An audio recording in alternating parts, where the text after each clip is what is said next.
Origin of ICH will be defined as कि ICH guideline जो है वो डेवलप्ड कैसे हुआ और इसकी क्या संभावनाएं थी, क्या कारण था कि जिसकी वजह से इस गाइडलाइन को बनाया गया और इस गाइडलाइन में कौन कौन सी देश सम्मिलित हैं वो मैं बताती हूँ। तो firstly harmonisation of regulatory requirements was pioneered by Europe in the 1980s। हमारा जो हार्मोनाइजेशन ICH गाइडलाइन है इसको बनाने की रिक्वायरमेंट जो बनाया गया वो यूरोप यूई और हमारा US यूनाइटेड स्टेट अमेरिका थी, जिसमें इन देशों ने पार्टिसिपेट करके हार्मोनाइजेशन मीन्स ICH गाइडलाइन को बनाया।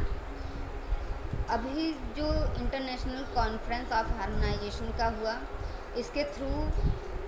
यूरोप ने क्यों स्टार्ट किया, इसका मेन रीज़न ये था कि यूरोप में जो thalidomide disease causes every person and increases be rapidly mode, मतलब कि यूरोप में जो थैलिडोमाइड थी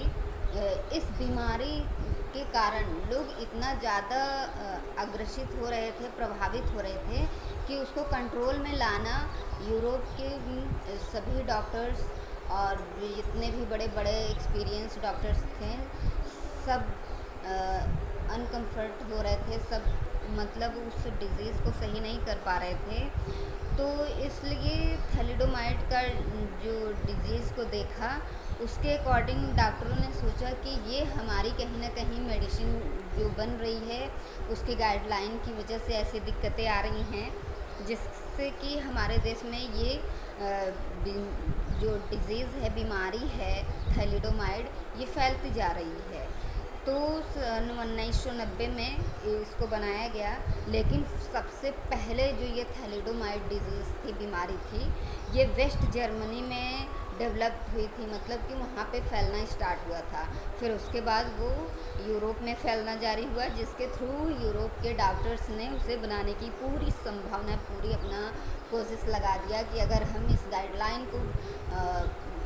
बनाएं और सारे इंटरनेशनल लेवल पे सभी डॉक्टर्स और जितने भी फार्मास्यूटिकल इंडस्ट्रीज़ हैं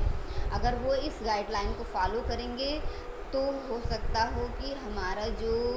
ये थैलिडोमाइड डिजीज़ है वो कम हो जाए। तो ICH गाइडलाइन बहुत ही ज़्यादा बेनिफिट हुआ, क्योंकि थैलिडोमाइड बीमारी तो रुकी ही, साथ में जो मेडिसिन बनाने की प्रोसेस थी उस प्रोसेस में काफ़ी सुधार आया। इवन यूरोप, जापान, अमेरिका के अलावा भी जितने